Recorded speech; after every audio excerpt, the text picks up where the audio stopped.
नमस्कार। आज हम बीए तृतीय वर्ष के प्रथम प्रश्न पत्र में सुमित्रा नंदन पंत की प्रसिद्ध कविता एक तारा के बारे में बात करेंगे।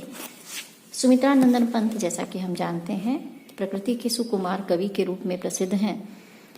पंत जी ने अपनी कविताओं में प्रकृति का मानवीकरण और प्रकृति के माध्यम से अपनी दार्शनिक अनुभूतियों को भी व्यक्त किया है। एक तारा जो है वो अपने आप में प्रकृति का सुंदर चित्रण करने वाली कविता भी है। इसके साथ ही अंत तक यह कविता जो है दार्शनिक बोध से भी परिपूर्ण हो जाती है। तो आज हम एक तारा कविता के बारे में पढ़ने जा रहे हैं।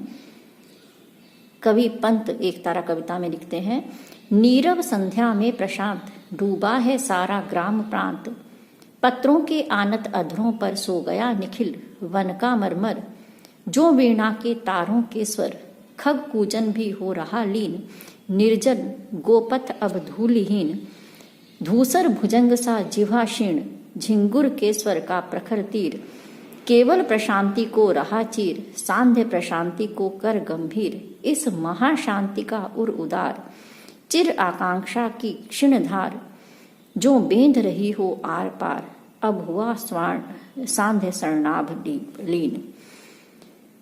नीरव संध्या में प्रशांत, शांत संध्या में, इस शांति के वातावरण में पूरी तरह से शांत होकर के सारा ग्राम प्रदेश, ग्रामीण परिवेश इसी में खोया हुआ है, इसी में डूबा हुआ है। पत्रों के आनत अधरों पर, संध्या के समय पत्ते भी कुछ झुके हुए दिखाई दे रहे हैं, तो पत्तों के आनत अधरों पर सो गया निखिल वन का मरमर। इन झुके हुए पत्तों में जो उनका मरमर स्वर था, पत्तों के टकराने से, हिलने से जो आवाज होती है उसे हम क्या कहते हैं, मरमर ध्वनि। तो पत्तों के इस झुके हुए दृश्य को देख करके लग रहा है कि पत्तों के अधरों पर वो सारा वन का जो मरमर स्वर था वो भी इनमें आकर के सो गया है।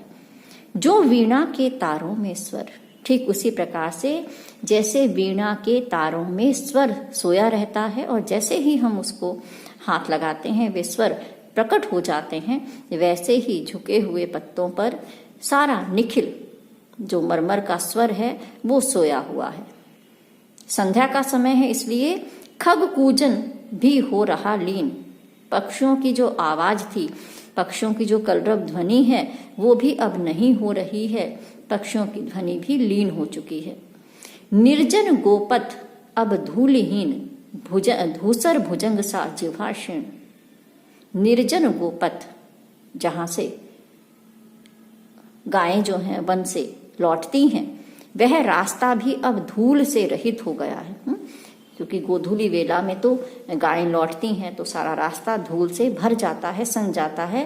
परंतु अब गायें लौट चुकी है, संध्या में सूरज डूब चुका है, ऐसे में वह धूल भी अब दिखाई नहीं दे रही है। और रास्ता कैसे दिखाई दे रहा है, जैसे धूसर भुजंग सा जिह्वा क्षीण, मिट्टी के रंग का भुजंग सर्प हो, जिह्वा क्षीण, पतली सी जीभ है जिसकी, इस तरह से वह रास्ता जो है वो धूसर मिट्टी के रंग का एक सांप दिखाई दे रहा है। क्योंकि हम देखते हैं जो रास्ते हैं वो टेढ़े मेढ़े रास्ते हमें दिखाई देते हैं, और वो टेढ़ा मेढ़ा रास्ता कैसा दिखाई दे रहा है, धूसर सर्प के समान दिखाई दे रहा है। झिंगुर के स्वर का प्रखर तीर, केवल प्रशांति को रहा चीर। ऐसे में अगर आवाज किसी की आ रही है तो वो है झिंगुरों की। रात के समय जब सब तरफ शांति है तो एक तीखा जो स्वर है वो टिड्डियों का, झिंगुर का हमें सुनाई देता है। तो कवि क्या कह रहे हैं, सिर्फ एक झिंगुर का स्वर सुनाई दे रहा है और वही इस शांति को चीर रहा है। इस शांति में से एक स्वर निकल रहा है और वो स्वर कौन सा है, झिंगुर का स्वर। और संध्या प्रशांति को कर गंभीर, संध्या की इस शांति को वो गंभीर बना रहा है। इस महाशांति का उर उदार, ये जो महाशांति दिखाई दे रही है जिस महाशांति को हम अनुभव कर रहे हैं वह बड़ी ही विशाल हृदय वाली है। चिर आकांक्षा की क्षीण धार जो बींद रही हो आर पार। इसमें आकांक्षा की धारा इस तरह से तीक्ष्ण होकर के बह रही है मानो वो आर पार चीर लेगी। यानी कि आकांक्षाओं की जो तीक्ष्ण धार है वो कभी भी समाप्त नहीं होती है। हृदय में आकांक्षाओं की धारा हमेशा ही बहती रहती है।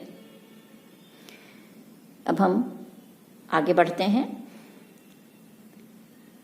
अब हुआ सांध्य स्वर्णाभ लीन, सब वर्ण वस्तु से विश्वहीन, गंगा के चल जल में निर्मल, कुम्भला किरणों का रक्तोत्पल, है मूंद चुका अपने मृदुदल, लहरों पर स्वर्ण रेखा रेख सुंदर, पड़ गई नील जो अधरों पर, अरुणाई प्रखर शिशिर से डर। तरु शिखरों से वह स्वर्ण विहग, उड़ गया खोल निज पंख सुभग, किस गुहा नीड़ मेरे किस मग, मृदु मृदु सपनों से भर अंचल, नव नील नील कोमल कोमल, छाया तरु वन में तम श्यामल। अब हुआ सांध्य स्वर्णाभ लीन, स्वर्णिम आभा लिए हुए जो सूर्य दिखाई दे रहा था वह भी अब लीन हो गया है, अस्त हो गया है। सूर्य अस्त होते ही हम देखते हैं कि हर तरफ कालीमा छा जाती है। सूर्य की रोशनी में हम हर वस्तु के रंग को देख पाते हैं, पहचान पाते हैं, लेकिन जैसे ही सूर्य छिप जाता है तो हर वस्तु हमें कालीमा से युक्त दिखाई देती है। तो कवि क्या कहते हैं, अब हुआ सांध्य स्वर्णाभ लीन, संध्या के समय का ये जो स्वर्णिम आभा लिए हुए सूर्य था वो भी अब लीन हो गया है, छुप गया है। ऐसे में सारा संसार वर्ण वस्तु से, वस्तुओं के रंग से रहित हो गया है, हर तरफ कालीमा छा गई है।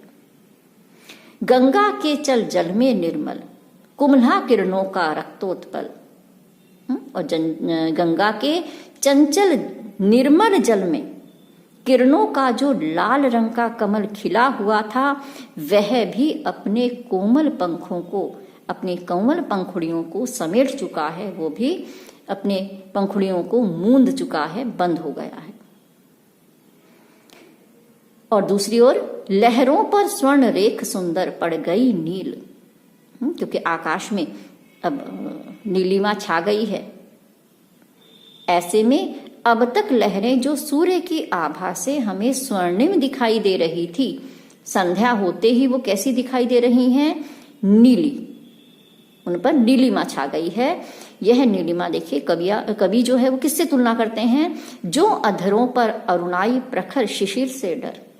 जिस प्रकार से तेज शिशिर ऋतु में, भयंकर शिशिर ऋतु में होठों की लालिमा जो है वो नीलिमा में बदल जाती है, यानी कि लाल होठ ठंड से जिस तरह से नीले पड़ जाते हैं, ठीक वैसे ही संध्या के समय गंगा की जो लहरें अभी तक स्वर्णिम थी वे कैसी हो गई हैं, लाल से अब नीली हो गई हैं। तरु शिखरों से वह स्वर्ण विहग, उड़ गया खोल निज पंख सुभग, किस गुहा नीड़ में रे किस मग।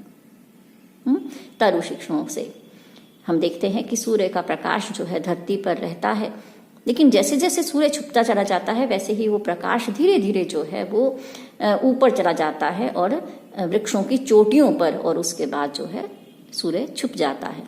तो कवि क्या कहते हैं, तरु शिखरों से वह स्वर्ण विहग, वृक्षों की चोटियों से भी वह स्वर्णिम पक्षी अब उड़ गया है। खोल निज पंख सुभग, अपने सुंदर पंखों को खोलकर, लेकिन वह पक्षी गया कहां, किस गुहा नीड़ में रे किस मग, किस रास्ते से वो पक्षी चला गया है, किस गुफा में चला गया है, किस घोंसले में जाकर के वो बैठ गया है, पता नहीं। लेकिन वृक्षों की चोटियों पर सुशोभित होने वाली वो स्वर्णिम आभा से परिपूर्ण जो पक्षी बैठा था वो अब चला गया है।